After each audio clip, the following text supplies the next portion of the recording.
Le triangle de Karpman, générateur d'anxiété. Alors bonjour à tous, dans cette vidéo inédite, nous allons aborder en quoi le triangle de Karpman est un puissant générateur d'anxiété et aussi pourquoi il freine notre évolution dans une démarche de libération d'anxiété.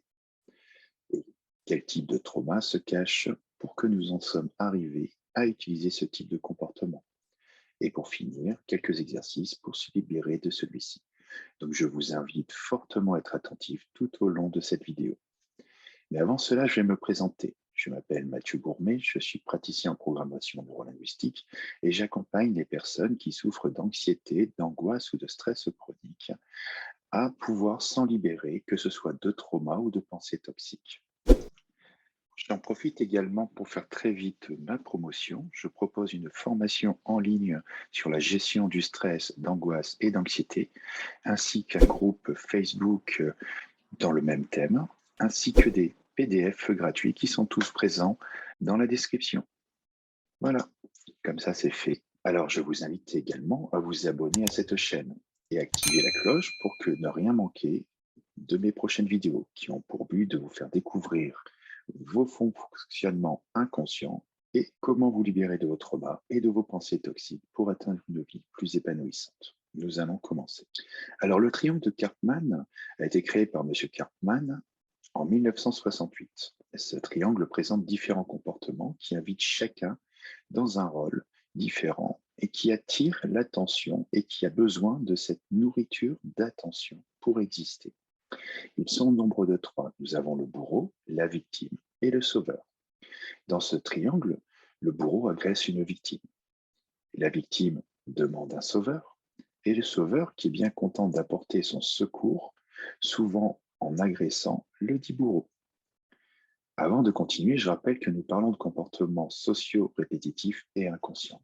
Il n'est pas question de juger qui que ce soit.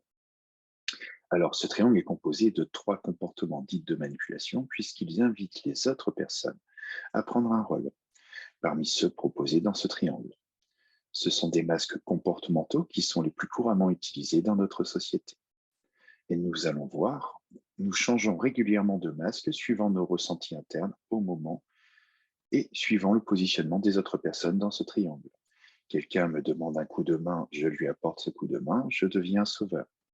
Si, pour une raison X ou Y, je n'arrive pas à sauver cette personne ou je ne reçois pas l'attention d'avoir été une bonne personne à le sauver, je peux soit devenir une victime, soit je peux devenir un agresseur en considérant que la personne manque de gratitude.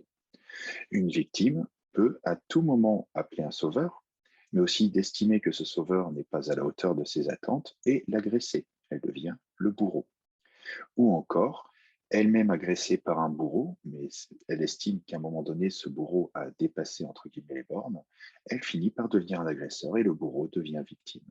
Donc à chaque fois, dans chacun des schémas, les personnes peuvent s'interchanger et c'est souvent ce qui arrive. Et le triangle de Karpman est souvent utilisé dans la communication non violente, par exemple, pour exprimer à quel point rentrer dans ce circuit est très dangereux et amène toujours des situations anxiogènes. Alors, on dit que ces personnes sont en référence externe. En effet, elles réagissent inconsciemment avec leur rôle dès qu'ils se retrouvent en présence d'autres personnes et en écho avec leur propre interprétation de la situation qui se présente. Et cela revient sur un principe de base au niveau de nos relations sociales. Nous avons tous besoin de sentir que nous existons. Dans le meilleur des mondes, nous savons que nous existons bel et bien. Seulement, le manque d'estime de soi peut nous amener inconsciemment à chercher et attirer l'attention des autres pour valider notre propre expérience. Pour donner un exemple, nous avons tous le souvenir de l'élève en classe qui fait son show pour attirer l'attention, ou encore l'enfant dans les réunions de famille qui cherche également à se rassurer finalement de son existence en attirant l'attention des autres membres de sa famille. Eh bien, le triangle de Karpman, ou plutôt les différents rôles qui composent ce triangle, sont là pour attirer l'attention sur soi. Seulement, en plus d'attirer l'attention sur soi, il génère également et automatiquement une relation de conflit. La victime est agressée, le bourreau agresse, le sauveur agresse le bourreau. Nous sommes donc toujours dans une situation où le lien est l'agression, qu'elle soit réelle ou imaginaire, et cela génère des relations anxiogènes et stressantes. Et pendant que chacun prend son rôle au sérieux, eh ben, ils sont persuadés que leur problème vient de l'extérieur ou de l'autre, donc de l'extérieur, au lieu de constater que c'est leur propre comportement qui a généré cette situation. C'est pour cela que l'on dit qu'ils sont en référence externe. Et donc, s'ils orientent toute leur attention sur ce qui se passe à l'extérieur ou chez les autres, là, pour eux, se trouvent les difficultés et non en eux. Ils sont à l'opposé de l'introspection, ce qui est normal vu qu'ils sont persuadés que leurs problèmes sont bien les autres et les événements extérieurs à eux. Il arrive même souvent qu'ils soient en attente d'un événement extérieur pour pouvoir exister dans ce type d'interaction. Et s'ils ne trouvent pas de situation réelle, eh ben, ils peuvent aussi en fabriquer. Notre inconscient, il est très doué pour ça. Alors, à savoir qu'être dans ce type de schéma, dans cette réactivité inconsciente, a tendance à ralentir terriblement le travail thérapeutique. J'enfonce peut-être une porte ouverte, mais une thérapie est centrée sur vous et non sur les événements extérieurs. Il travaille sur vos ressentis internes pour vous aider à vous réaliser dans votre vie. À présent, nous voyons bien ce que sont des stratégies comportementales pour satisfaire notre droit d'existence au sein de l'interaction sociale. Et inconsciemment, ils ont accepté qu'il n'existe finalement qu'au travers d'autres ou à travers de leurs actes. Nous avons derrière caché une blessure fondamentale. Elle est que ma propre existence au sein du groupe a été remise en question. Je vous rassure, cela va être plus clair juste après. Si je prends le travail de Lise Bourbeau sur les blessures qui empêchent d'être soi, les deux premières blessures, celles qu'on a à notre âge le plus jeune, c'est l'abandon et le rejet. Que ce soit l'abandon ou le rejet, qui est bien sûr une interprétation de notre vécu au niveau de notre cerveau émotionnel ou de notre enfant intérieur. Pour notre enfant intérieur, il est vital d'exister. En effet, après être nourri correctement et être dans un environnement sécurisé pour lui, il a besoin de reconnaissance sociale. Si ce besoin n'est pas assouvi, eh bien, il le réclame haut et fort. Et si en réponse, il considère qu'il risque de perdre sa sécurité ou sa satisfaction de ses besoins physiologiques, je vous invite à vous rappeler des réactions des adultes sur un enfant pour qu'il ne prenne pas trop de place dans une société. Et je rappelle également que nous sommes toujours dans une interprétation interne d'un enfant de moins de 3 ans.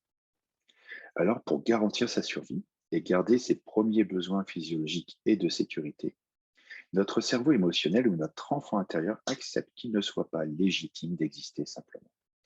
Il ressent alors de la culpabilité sur son droit d'existence, sur sa légitimité d'exister. Seulement, quand on renie notre droit d'exister, nos mécanismes de survie, notre cerveau reptilien, prend le relais et met en place des actions pour finalement revendiquer son droit à l'existence. Il va se mettre dans une situation de négociation. Il le fait au travers de 3 types de comportements, les seuls que connaît notre cerveau reptilien finalement, à savoir la fuite ou la sidération, qui ramène à la victimisation, au rôle du victime, ou à l'attaque, qui est en fin de compte le bourreau ou le sauveur. Ensuite, il peut se développer plusieurs autres blessures proposées par Lise Bourbeau. Nous avons le contrôlant. Alors, il y a la personne qui veut que son environnement ou les personnes se plient à sa propre volonté pour qu'il puisse récupérer sa sérénité dans son être. Finalement, j'ai le droit d'exister. Nous sommes sur le bourreau. Je veux que quelqu'un vienne reconnaître ma souffrance. Je suis la victime. Et pas automatiquement trouver une solution. Sinon, je pourrais perdre mon rôle de victime. Il y a vraiment un mécanisme de déresponsabilisation et ce rôle crée une grande quantité d'anxiété. Pour finir, au niveau toujours du contrôlant, il y a la personne qui veut aider quelqu'un pour qu'il reconnaisse son existence en fin de compte. Il y a ce contrat, je t'aide, tu reconnais que je t'ai apporté du bien. Là, nous parlons du sauveur. Il est toujours en recherche d'une victime et bien sûr, d'une victime qui a besoin d'être défendue d'un bourreau. En 4e blessure, nous avons l'injustice. Alors, dans l'injustice, on veut réparer les torts qu'on perçoit à l'extérieur de soi et qui nous agressent personnellement. Nous sommes sur le bourreau. Ou alors on veut aider quelqu'un dans son entourage pour qu'on valide son aide, le sauveur. Et ensuite, la victime, je vais synthétiser par le « pourquoi moi ?» qui est assez courant à entendre autour de nous. La cinquième blessure, nous avons la trahison. On considère qu'une situation extérieure qui bafoue nos croyances ou nos valeurs, ou notre rôle du moment, donc de victime, de sauveur ou de bourreau, donc finalement de qui nous sommes. On est encore sur la manière de renier notre existence. Il y a automatiquement une réactivité de nos blessures d'abandon et de rejet, et nous devenons automatiquement un bourreau et ou nous réclamons de l'aide d'un sauveur. Nous voyons bien au travers des 5 blessures de l'âme que nous activons ou réactivons ces blessures dans différents rôles qui participent au fonctionnement du triangle de Karpman. Nous voyons aussi que la victime est celle qui génère le plus d'anxiété, si vous voyez où je veux en venir. Alors maintenant, je vais aborder les besoins fondamentaux qui sont considérés par la théorie de la pyramide de Maslow, qui était un psychologue des années 1940 et père du coaching accessoirement. Cette théorie veut que nos besoins fondamentaux doivent être nourris dans un ordre bien précis avant de pouvoir satisfaire le besoin présent. Sur cette pyramide, nous avons les besoins physiologiques, boire, manger, dormir. Quand ils sont satisfaits, nous arrivons aux besoins de sécurité, d'être dans un environnement non agressif. En troisième étage, nous avons nos besoins d'appartenance et d'amour. C'est là que nous avons ce besoin d'exister et où le triangle de Karpman pose vraiment problème dans nos mécanismes. Ensuite, nous avons le besoin d'estime, de confiance en soi, de respect de soi et d'appréciation des autres. Pour terminer, tout en haut de cette pyramide, nous avons le besoin d'accomplissement de soi. Alors, je retiens votre attention. Je vous ai dit qu'on ne peut nourrir le besoin suivant si le besoin précédent n'est pas correctement assouvi. Donc, il est impossible, en restant dans le comportement d'un sauveur, d'une victime ou encore d'un bourreau, de satisfaire vraiment notre besoin d'exister. Dans notre enfance, nous avons accepté que notre existence est soumise à conditions et nous avons endossé un rôle pour attirer l'attention des gens. Après avoir vécu naturellement une blessure de rejet ou d'abandon, nous avons adopté un de ces mécanismes du triangle de Karpman pour négocier notre droit fondamental d'exister. Mais on est dans la négociation et pas dans un droit fondamental ressenti intérieurement. En conséquence, si nous restons dans ce triangle dramatique, il nous est impossible d'avoir vraiment de l'estime pour soi-même, d'avoir une solide confiance en soi, et je ne parle même pas d'avoir le sentiment d'avoir un accomplissement de soi-même. Alors, nous sommes presque à la fin de cette vidéo. Si vous avez des questions ou si cette vidéo vous a plu, faites-le moi savoir en commentaire. Je vous proposerai très prochainement un approfondissement de ces 3 rôles dans 3 autres vidéos qui leur seront dédiées. Pour le moment et en conclusion, nous avons vu que les rôles joués dans le triangle de Karpman génèrent des situations particulièrement stressantes, mais aussi de l'anxiété et de l'angoisse. Et ce triangle porte bien son nom de triangle dramatique, son surnom, pardon, puisqu'il y a une impossibilité d'avancer sur le chemin de la libération de ces angoisses, de ces anxiétés, qui sont en plus générées par l'utilisation des rôles dans ce triangle. En fait, tout le temps que vous allez être dans ce mécanisme de survie, d'utiliser un de ces 3 rôles, vous allez générer suffisamment de stress pour ne pas pouvoir passer au-delà et de retrouver d'où vient cette blessure originelle d'abandon ou de rejet, de pouvoir restructurer votre estime de vous et de pouvoir avancer et éliminer donc tout ce côté de stress et d'anxiété. Donc, pour pouvoir sortir consciemment du triangle, je vous propose 5 étapes. La première, c'est de repérer chez les autres la mise en place de ces rôles. Comme j'aime le dire, c'est plus facile de voir le nez chez les autres que sur son visage. Donc, apprenez petit à petit à observer et de voir autour de vous qui prend souvent le rôle de victime, d'agresseur ou de bourreau. Le fait de pouvoir observer aussi cette mécanique va vous permettre petit à petit à ne plus rentrer dedans et de pouvoir garder vos distances par rapport à ces mécanismes qui vont générer en vous du stress, de l'anxiété et souvent de l'incompréhension de pourquoi j'en suis arrivé là. Après, vous allez chercher chez vous, en deuxième étape, quand vous avez cet instinct naturel, est-ce que vous avez l'instinct naturel d'être un sauveur, d'être une victime, d'être un bourreau finalement? Qu'est-ce qui se enclenche chez vous pour que vous arriviez à cet état-là? Ça va vous permettre de pouvoir observer vos mécanismes inconscients et de pouvoir les désamorcer en conscience. Donc là, nous sommes sur le troisième rôle, pardon, la troisième étape, qui va être de réfléchir à comment mettre en place des stratégies pour ne plus rentrer dans ce triangle. Je rappelle que quoi qu'il arrive, personne ne gagne à rentrer dans ce triangle. Quatrièmement, eh ben, je vous invite à retrouver votre droit d'exister sans l'approbation des autres. Cette estime de vous, vous avez le droit d'exister, c'est un droit fondamental, et de devoir exister par procuration aux autres est quelque chose qui est assez dommageable. Je veux dire, l'estime de soi, c'est le gâteau. Quand quelqu'un vous fait un compliment, quand quelqu'un reconnaît votre existence, c'est la petite cerise sur le gâteau.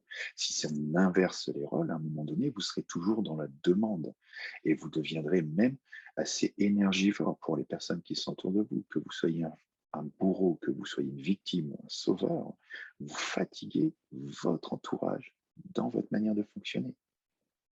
Et quoi qu'il arrive, encore une fois, vous n'en sortirez pas gagnant. Donc, je vous invite vraiment à observer, être dans cette introspection pour voir quand ça se réalise et à quel moment, et qu'est-ce que je peux mettre en place pour pouvoir le désactiver. Donc, finalement, comment reprendre votre pouvoir fondamental d'exister, aussi de prendre la responsabilité d'être soi, de s'aimer avec bienveillance. Voilà. Donc, je vous souhaite à très bientôt dans une prochaine vidéo. Au revoir.